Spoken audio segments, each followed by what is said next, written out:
For the newspaper. Yes, to be for the daily, and the plan was, as of now, to. Is that warm enough at all? It's lovely. To run it in Tuesday's paper. I said, so we'll give me a chance to go to the Y on Sunday and I put see. in a little bit about that. I and see. We'll run it on Yes. Tuesday. Yes. And really, I think the main thing would be to talk specifically about the book, but also anything else that we get That to. comes up, yes. We can Yes. talk and then wander later. But, Yes. Yes. and I wanted to just pose this is going to be too long to read, but Yes. I'm Well, going to do it anyway. read it. Yes. It struck me going back to reading this book and then going back to the other India books, Yes. that in the area of darkness, the first impression that we get is of the bureaucratic red tape as you Yes. try to bring a bottle of Yes. Metaxa into India. Yes. Then as the book begins, one is a picture of, your quote, a special isolated area Yes. of darkness, a country suspended in time. Yes. Then years later in India, wounded civilization, India becomes a difficult country, and you said, it isn't my home and cannot be my home, and yet I cannot reject it or be indifferent to it. Yes. I know it's too close and too far. But the conclusion is, in the present uncertainty and emptiness, there is the possibility of a true new beginning, Yes. of the emergence in India of mind after the long spiritual night. Yes. Now in the new book begins again in Bombay and away from the airport, but with a passionate public celebration going on. You don't know what it is at first. Yes. And then you seem to see a change adding up in the 40 years since independence to Yes. an immense national effort to increase Yes. wealth, show the new confidence that people, once poor, showed. One aspect of that confidence was the freeing of new particularities, new identities which were as unsettling to Indians as the identities of caste and clan and region had been to me in 1962. Yes. Yes. All this leads through the book to the realization that the liberation of spirit that has come to India could not come as release alone. In India, with its layer below layer of distress and cruelty, it had to come as disturbance. It had to come as rage and revolt. India was now a country of a million little mutinies. Yes. Yes. And that's a good reading. As a yes. start, Yes. I was wondering Yes. whether you could explain it all, and I certainly don't want you to in our talk to paraphrase your book necessarily, No. but to explain the change in perception and whether. Well, there are three different books. Right. There are three different. And it's a progress. Yes, I would and say through the. and as well as it's. There are also books about myself as much as about India. There are also books about my ways of writing. Every writer has to develop his own form. Every serious writer. In fact, it's almost a way of judging the quality of a writer, how far his writing is his own, and not just fitting in his own material to somebody else's form. The first book was about an immigrant's descendant going back, a man full of nerves, because a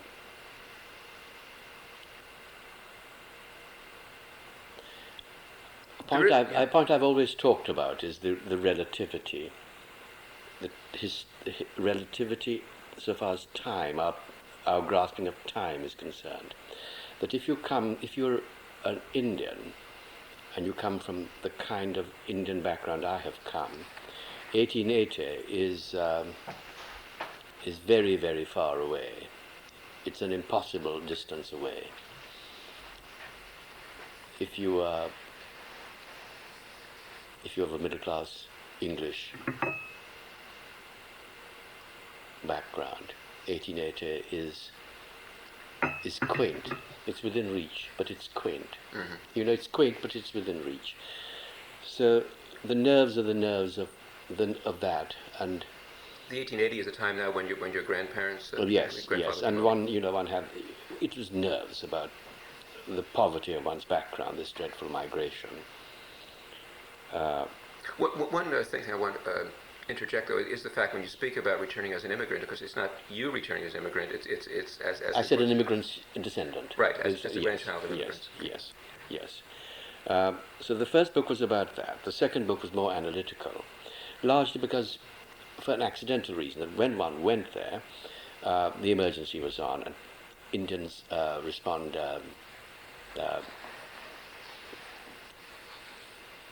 They're cowed, by authoritarian displays, and they clammed up. So there was no possibility of any human adventure. I was hoping to to do a book of human adventure and encounter, do that kind of work.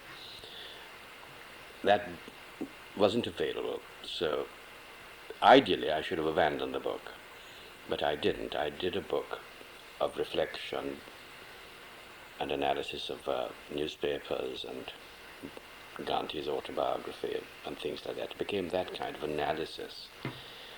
And now this third book is entirely different. I've arrived at the stage where, with my knowledge, I can begin to explore the people. And they, by their lives and their experience, define the state which the country has arrived at.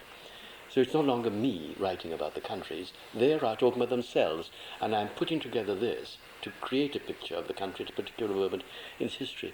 Technically, they're all three entirely different books. Although in the first book people did talk about themselves. I mean, there were encounters and even what seemed to be interviews. Yes. I mean, not to the extent as in the third book, but still that was certainly a... Very few, though. Very few. And you see, there's this absurd thing which I actually mention in this new book. I spent 4 months in the hotel in Kashmir, and I loved them. And originally in the first book, you mean you spent 4 months? Yes. Right. Yet I never thought to ask them Right. about themselves. That was this idea of the writer I was still living with.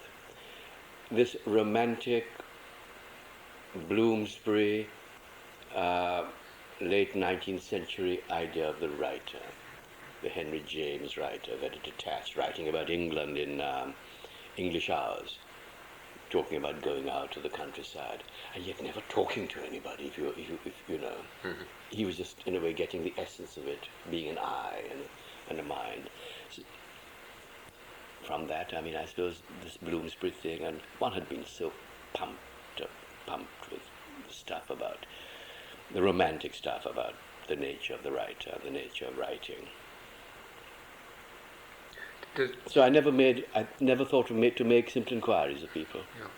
Although it was my nature always to talk to people about themselves, because I'm uneasy with people or unsatisfied until I get to understand what they've come from. This is my own life, in my own, Right. whether I use it or not, I want to know about them. And so I can talk to anyone. In this book, you say that the reason why you didn't talk to people in the first one was, or you didn't explore people more, was your shyness, was the word that you used. Yes. Talk about Yes. Aziz, for example, why you didn't ask him more about his Why his didn't life. I? Yes, exactly. I'm puzzled by it. Yeah. Does this mean that you've lost your shyness in that respect over the I years? was Is that one immensely thing shy. It's one of the things that has amazed me as I've grown older, this loss of shyness, this loss of nervousness.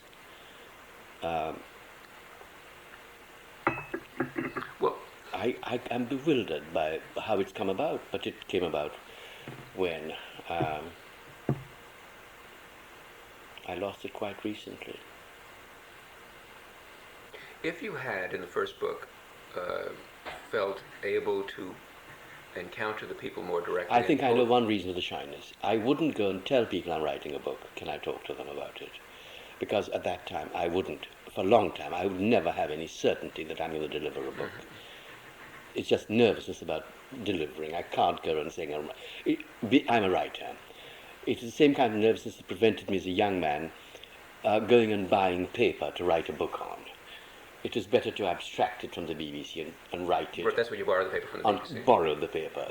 So that it wasn't a man inviting retribution, setting himself up as a writer, to me a noble calling. Now what do you do? When you... I buy all the time. I'm going out, I buy. That book, the new book, there are 15 notebooks. 15 notebooks taken out, yes. And when you approach people, you tell them that you're writing a book, and... Oh, I have no trouble about that now, because I have no trouble about... Of course they know who you are now, don't they? I mean, that's a definite difference. Well, not necessarily, not always. You know, the kind of people I talk to don't always know who I am. But now I have no doubt about... I know I'll write something. I know something will be written. I have... That confidence came to me very, very late. It came about... after you met me. It came, I think it came at the end of that second Indian book.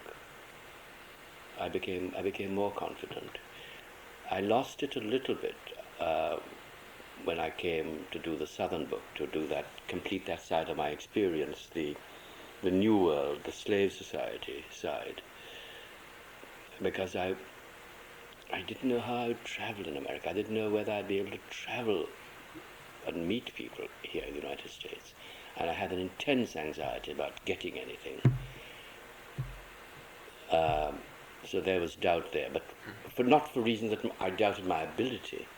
I thought that I might run into a blank wall. I didn't know about the Americans' readiness to give up themselves, which is rather like the Indian in some way. No, I think Does that make sense what I'm saying? It does, and it probably takes perhaps a different approach, if not, I won't say sensibility, but different approach to cover the American South like that. I mean, that was a rather bold move of yours, and I Yes. think I cannot tell you how excited I was by that. Yeah. And this Indian book is a direct result of the energizing and the excitement about this way of writing, this way of moving in the world, which is so natural to me, letting people talk, talking to them, using my intelligence and understanding and my sense of history, but yet using that to explore the human beings I was among, letting them define themselves rather than judging them, as it was my feeling a writer should do before, you see. that was also the same approach in Finding the Center, too, though. I mean, that would qualify it as that, wouldn't it? I've been working towards it. I've been working towards that approach. Paul says there's a bit of it, rather like you, there's a bit of that in the first Indian book. I wasn't aware of it. The first Indian book to me was snatched out of panic. And the method begins to evolve more clearly in the Mohammedan book. And when I allow the believers to define it all, so that it's a book which then becomes a book about the believers. Right. And now I think I've reached that, I've done that form, I've taken that form as far as I can take it. I'm not doing any more. I think it's finished as far as I'm concerned, that form of investigation and exploration. I've done my subject, done my work. I can't do any more. Before we go on, though, I'm curious what role the writer plays in that, working in that fashion. And it seems to me that a lot of the writer's work would perhaps come before the fact, in terms of the choice of where you're going, who you're talking to, what you want to talk about.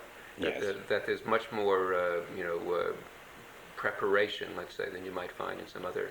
Well, it's not only preparation, it is a lot of, well, privately, you don't have to cook. It's a little bit like the way you interview me, because you've known me for about 15 years, or 14. So you bring an immense amount of knowledge now to what I'm doing. And it's much easier for you then to talk to me than it is for someone coming cold. So if I write about India, I'm bringing an immense amount to it already. It isn't that I'm looking for what I already know. It is I am using what I know to explore further. And there is this lovely thing about chance as well, it depends on who you meet.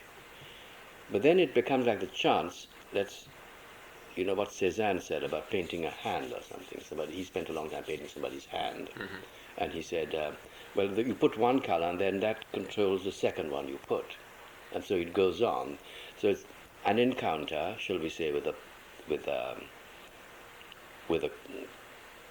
criminal. You discover he's very religious. And this leads to someone saying, would you like to meet a pundit? And you say, yes, I'd like to meet a pundit, although we're in Bombay.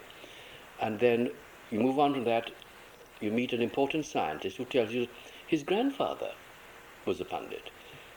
And, this becomes a very interesting thing to investigate. How does a pundit, how does he train science, how does he generate scientists in his family? So one investigates that.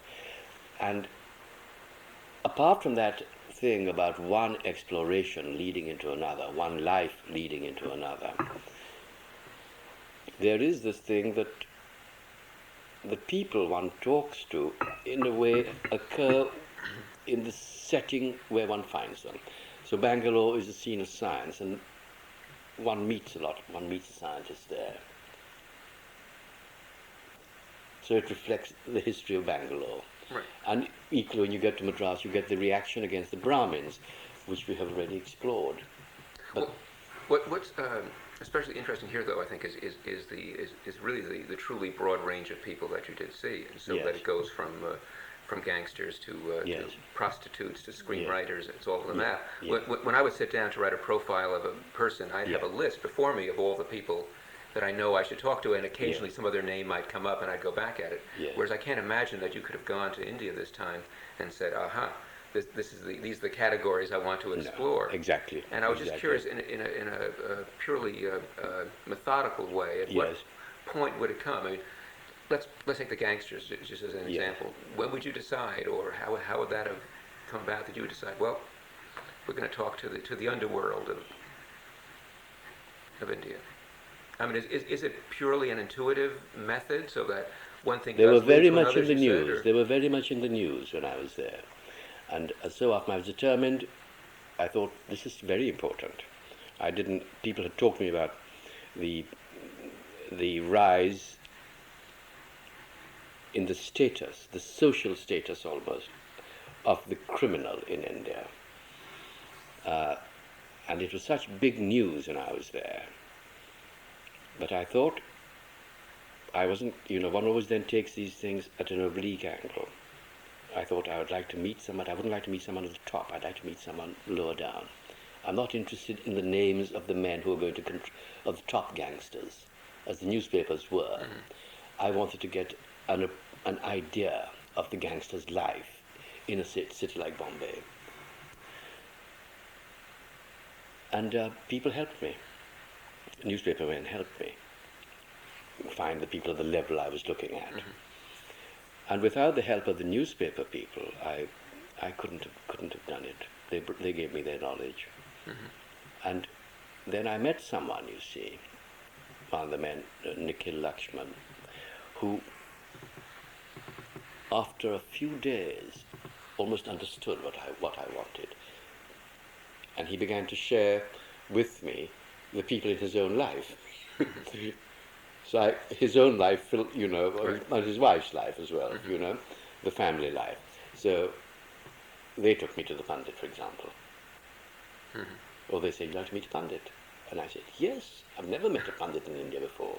And I grew up with Pandits in Trinidad. It'd be lovely for me." And then that led to other things. Because someone else then would say, I'm going to meet this scientist. He's got a party in his house. Would like to go? And I fall to talking, and he tells me about his background. So there's a matter of accident. Right. And it's a matter of flair.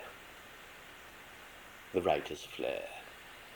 Well, it's also a matter of deciding What I have done cannot be copied by anyone. Right.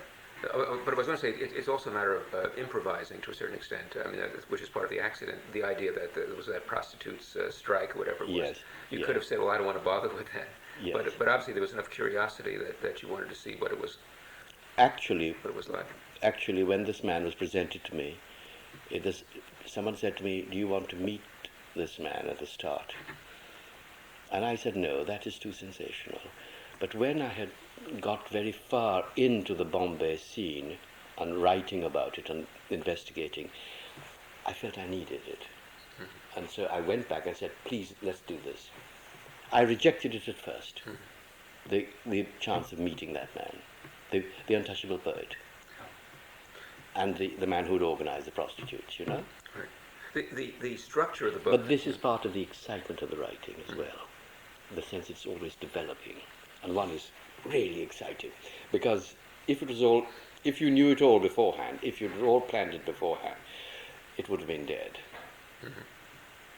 The structure comes from actually the work that you're doing, rather than superimposing something before and saying, Oh, absolutely. And so the book is roughly hacked out as one is traveling.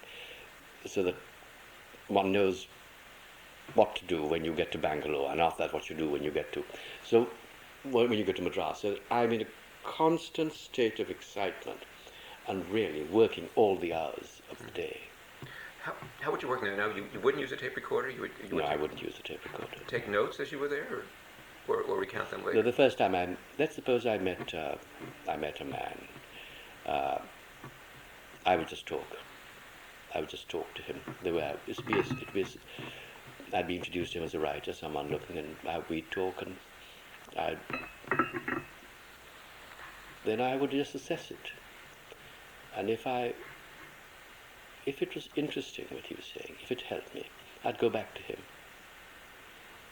And then I would make my notes, but I wouldn't go with the notebook first. And with the criminals then, the difficult, we met only once, so that had to be reconstructed in my mind. This was part of the torment for me, that I didn't have a note, and I had to be letting the memory side of my brain work all the time. I had to be keeping it in my mind, keeping it and keeping it. So the mind, while I was having this occasion with them, my mind was swelling with a kind of memory. I was working my memory consciously, the way one is sometimes driven to do, and it can be very fatiguing. Have you ever done that? I have to remember this. I must remember yes, this. I must remember this. It's like being taken on a tour of a very difficult city, and you were recalling it in order to drive back all the turns, and then you were rehearsing all the time. We turn there, and then we turn there, we turn there, now we go there. You were trying to reconstruct it. That was always the case whenever I met Samuel Beckett, because it was the ground rules were that I was to record nothing, either by hand or by tape. I see, yes. It was all purely personal, and yet I wanted to remember as much as possible what he did, what he said, whatever else. And I would just, because it's so hard, it almost gave me a headache after a while, because it does hurt. To keep it all in, and then immediately sit down and I transcribe. Yes. But I'll tell you... The phone will pick up. I'll tell you something about going back that second or third time to make the notes, which is then done by hand. Everything is done by hand. My questions, the replies, the setting, everything is noted by hand. I found that an hour was too short for most people. An hour and a half was more than enough. So by writing by hand, an hour and a half of notes based on the knowledge of previous meeting, absolutely fabulous. Have you found that? Sometimes I find longer is better, I must say. After your meeting? After the meeting. It's quite enough for me. Of course, part of the problem is that I would not have that initial meeting, which I would go... That's what I mean. I've had the initial meeting. You've had the initial meeting, so that there's some... And I'm controlling it. I'm controlling it now. Sure. And I've gone to him saying, I'm going to make some notes. And it's a very banal detail, but to me it's a very important detail about the physical making of that book. I always wore a jacket, very important. But the point of that is that if you wear a jacket, your pen is hidden. And so is your notebook. I always had two notebooks, the one I was working in and the one in case we overran. And I would never have these things in my hand. So even when I went back to make the notes, I would take the notebook out only after the conversation began to flow. Well, part of the difference here too, between what you do and what a journalist, which is what I would act as when I'm doing one of my profiles, is that you're not dealing with people who are necessarily, famous in the public eye, who are used to being interviewed. Yes. That many of them probably had never been interviewed before in their lives. You've touched something very important. It cannot work with famous people who give interviews all the time, because I wrote something about that in my Southern book, and I'm willing to stand by that. I was talked about the black man in Atlanta who was giving lots of interviews, and there was nothing more beside the interview. I compared him to Borges, who had become his interview. And the excitement of meeting people, I wanted to meet people who, yes, that is the point, who had not talked about themselves before, or who had not looked at their experience. What did you leave out? Were there any meetings that you decided were not pertinent? Were there many? I'm sure there must have been some. I suppose quite a lot. But Did you filter these out as you went along, or I mean, what? no, I didn't. If I didn't, I would not make notes when I wasn't held. My sympathy had to be engaged. If my sympathy was not engaged, I wouldn't make notes. In that way, I was not a journalist either. I didn't have to do so and so or meet so and so. I wasn't required to. Were there many people that you left out in the end? And for what reason would you omit their testimony, so to speak? People I talked to and didn't. And now, you see, I met so many people, and the people I went on with were people I thought I'd get on. I'd ask them, "Are you asking about people whom I persevered with and then abandoned?" Yes, that's a good one. Because they were duds, from my point of view. From my point of view.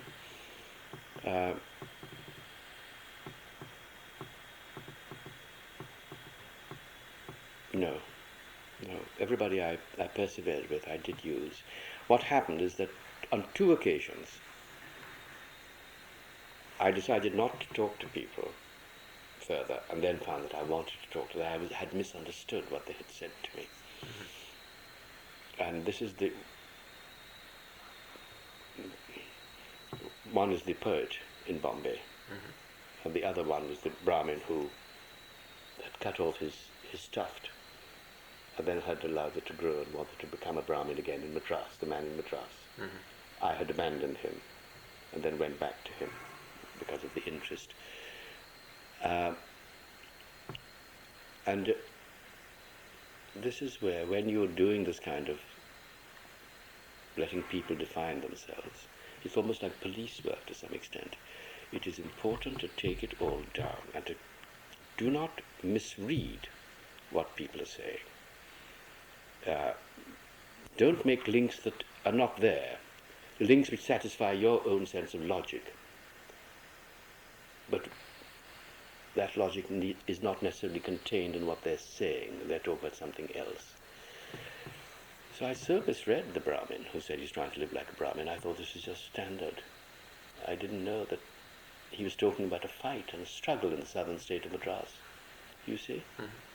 Some people might say, critics might say, that allowing the subject to define himself is an abdication of the artistic responsibility, that the artist should help in the definition, in the interpretation. Well, I suppose the writer does control it some. He controls the narrative. And he makes the man do the talking. I suppose that's an important gift, make a man talk. Controls the questions too. Well, he brings it out. He's drawing it out. Yeah. He's doing it out. He's asking the question. And so if you feel you're hitting a dead end, then you have to change the subject and whatever. And even in the course of the talk, you have to. Well, you see, a lot of that work is just referred to sometimes in passing. I spent hours with the Brahmin who was the master of religious ceremonies for the last Maharaja of Mysore.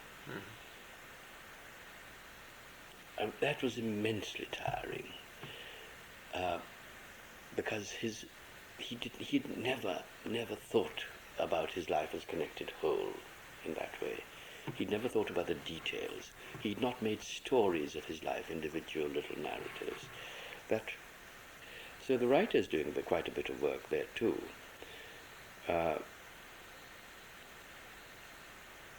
Well, in a strange way. But was that what you meant, or you thought there should be the element of judgment?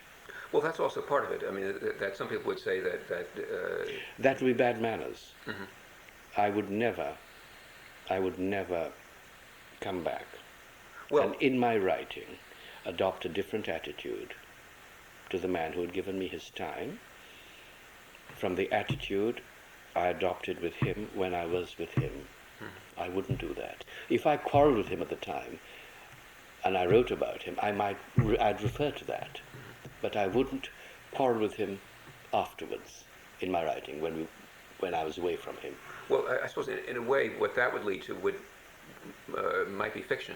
In other words, one could actually talk to someone and then sometime later create some fictional representation of what it was or reinterpret what went on, but it would not be what you're doing, what you've done here.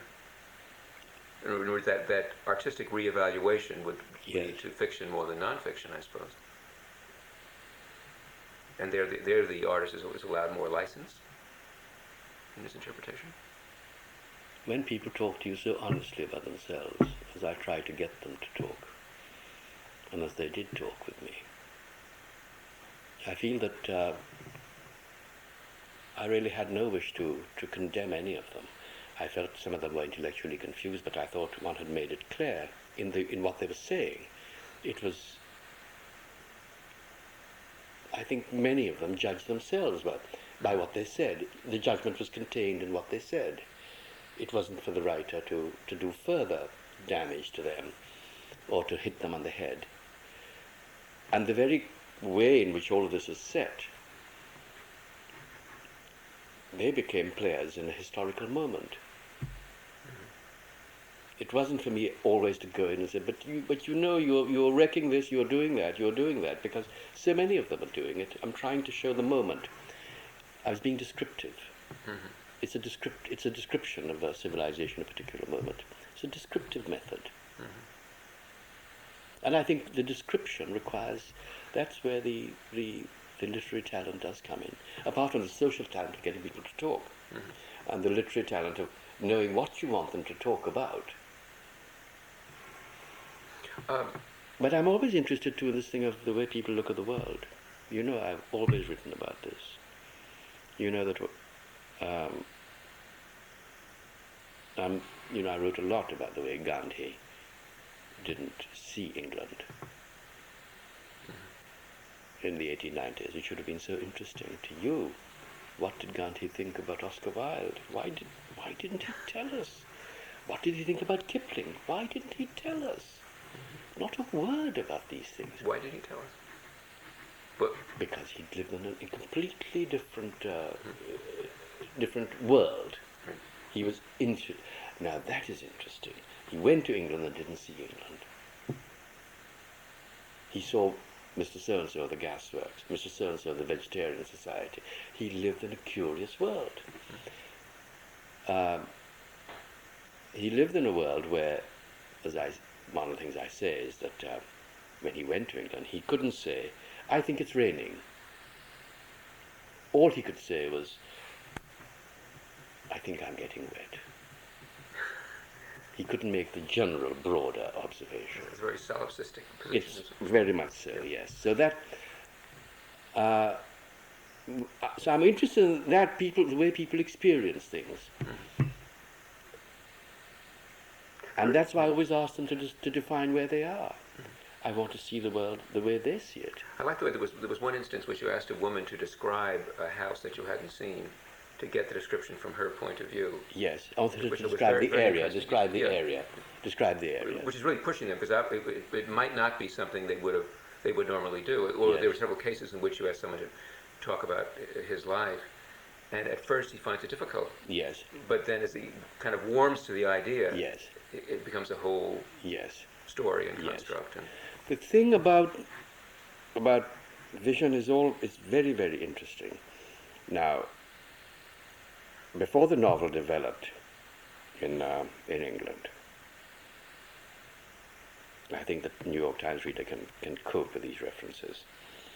I'm going back to the 1820s and Hazlitt, when the essay was still the major form for rendering human experience, rather than the play. The plays were thought to be fantasies and entertainments of a well-defined sort, with well-defined props and settings and characters and motifs. The essay was the form, Hazlitt and Lamb and people like that. Hazlitt says that the novel is fabulous, the new form of the novel, and he was referring to the novels of Walter Scott. Because you have it's a very transparent way of looking at the world, unlike the way of Byron, who is imposing his vision on the world. So Walter Scott gives you the clear experience. Hazlitt wrote the same way, of course, about painting. There's one way of looking at, some painters do the real world, some people dress the world up. and he wanted the world dressed up in painting. He didn't like the Dutch painters of low life, because they brought in all the accidental vulgarities of everyday existence. He wanted the other kind of painting, the permanent forms of things. That's why he liked painters like Poussin. So we are talking about the way people look at the world. People look at experience. Are you understanding what I'm trying to say? So before the novel, here is a man saying, Walter Scott, marvelous, clear vision of the world. We know there's no such thing. It's entirely selective and romantic. Sure, and romantic. it's finished and dead. And so these people are important, how they see things. Please define that for me, I would say. Please, I want to see it through your eyes. One thing that I'm very interested in is the. Let's accept the fact that your method changed from the first book to the third book about India. 27 years, right? But also, obviously, there are other changes going on. A lot of the changes in the country, which you're actually speaking about. Absolutely. But yes. are there other changes in you that lead you to write, that have led you to write such a different book as the first one? Of course, I suppose one is always developing. For some reason,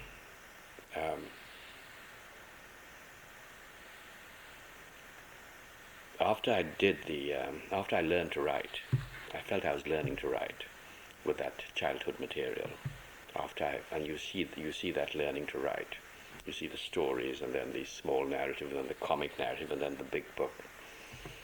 And then one had to make the big leap to this other material of adulthood. This new way of looking at one's colonial experience. Since my books have always developed one from the other. I wasn't a man striking a particular kind of book and then doing it. The book moves on, the form moves on, representing the way.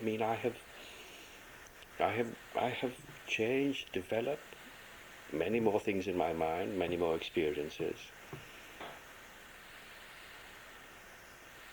And I think I know this, and of course, I examine myself every day about new emotions. I haven't stopped thinking or feeling, and as I've got older, I'm learning things about human life and human experience which I didn't know about when I was younger. I didn't know that old people are sad people. I really never thought of that. In fact, when I was a young man, I wrote in one of my books about old age as being a contented time for this reason, that there was no possibility now that you could do more, that you had done what you'd set out to do. You had done what you could do. That is in Mr. Stone. And that is the attitude of the man who was uncertain about whether he could go on with his own work. Now with old, I've been surprised by the sadness. Old people get steadily lonelier. They lose people. People die all around them. I've lost so many friends and relations in the last few months. I've lost so many. As you grow, as you've grown older, you certainly haven't become more content at all. I mean, that's not. I've become easier with myself, but sadder in this way. And yet, even within the sadness, now one has reached a stage of, one could. Well, I think acceptance at the same time. I was going to go to Kenya to see the man who was so good to me in 1966, a man I was greatly attached to. And he wrote a letter saying, yes, please come. And then he wrote another letter as though I had written him saying I was coming right away. The letter was from an inflamed brain. And when I telephoned the number he'd given, he became this letter. found that he had died after writing the letter. So, I was looking, so I couldn't go because I couldn't, a place is the people you know in it. And so there was, the whole landscape of Kenya altered for me with that death. Because I couldn't just go and stay in a hotel. I was going to Kenya to see him and to see it through him. Because he'd introduced me to Kenya and Uganda years and years ago. Great lover of East Africa he was. Adored the place, yes. And I suppose, well, he couldn't have any, he died there, so I suppose that was a kind of fulfillment. But for me it was a great sadness and a great shock and grief, really. I've lost so many people. But I didn't know about that. So one has changed in that way. One understands that about grief and the losing of people. So I think one's human experience alters and deepens as one gets older. Well, people might say that the earlier book had a feelings of a certain fear, anger, Yes, certainly criticism, yes, all of which may linger, but I would say they would not be the first words that one would use to describe your feelings in the newer book. yes. What it leads to, I suppose, is I hate to use the word mellow, but that's. Yeah. Do you feel at all when you said before about being easier with yourself? Is that a mellowing process at all? I mean, have you lost this anger and resentment and? Yes, yes, less insecure, a good deal less insecure. And this has to do.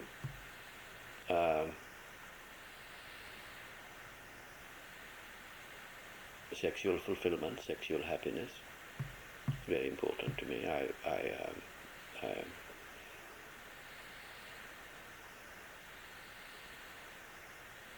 I really was denied this for a very long time, and I should write about this sometime, but I don't know how to manage it.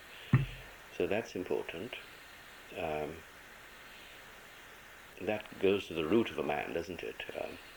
The nature of his sexual life. It goes to the very root. So there is that, and greater security in my talent.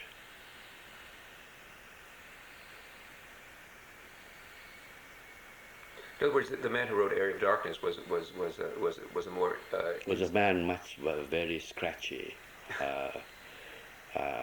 very young, very young man, and very doubtful about being able to carry on. That book was written.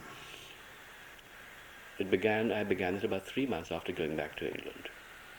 I had given up the idea of the book. But then as I written about this, I wrote in the new book, I had to write the book. And what I did one day, I noted down ideas and motifs on facing sides of facing pages of an exercise book.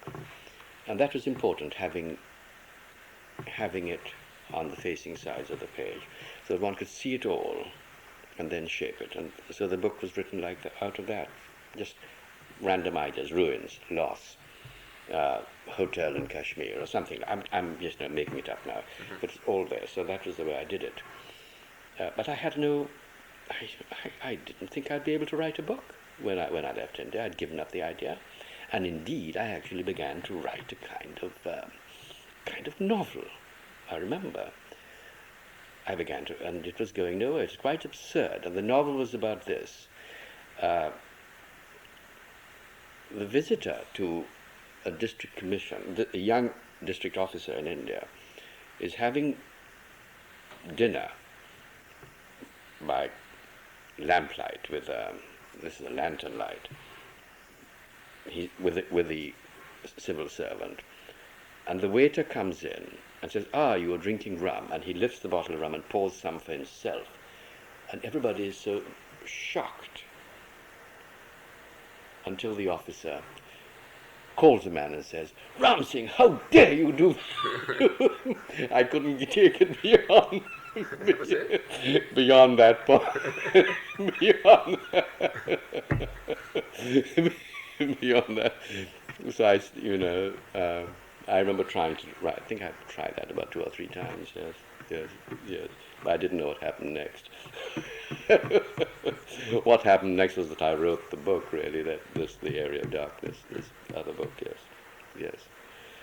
And I was utterly surprised by the reaction to it, because at that stage, you see, no one was paying attention to my, one didn't expect anything to happen. So there was this fuss, and I was surprised, didn't take it seriously, thought they were making it up, and that many people who criticized me hadn't read the book, or people would meet one and and they hadn't read the book.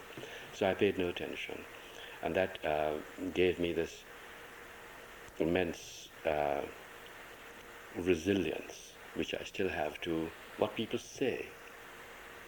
I slightly enjoy what people say, Say about your work. Critical things, yes, I do. Yes, yes, yes, yes, yes, yes, yes. Have you read the reviews of this book? I haven't seen these. Haven't seen it. I don't want to. I don't want to. They might stimulate you. They might occupy bits of my mind which should now be doing other things. Really, yes, yes. In An Area of Darkness, one is very conscious of all the filth on Indian streets. Yes. About excrement in the streets. Yes. You mentioned in passing in this one, but it's certainly not. I mean, the You can't say the same things twice, but the reader is meant to know that it's there. Well, that's why I just wondered whether the reader's meant to know it's there, or in fact, fact you're not noticing it as much anymore, or no. There is a description which I worked fairly hard at of the slum of Dharavi. It's a few lines, and where the smell and the iridescent cesspit lake and the men working there in a kind of snow effect. These things it's about a paragraph, but a lot of it is there, and it's a very, I think you can find the paragraph. It's a lot went into that, writing that. Do you have the book? Let me find it for you. You can take this thing off while I look.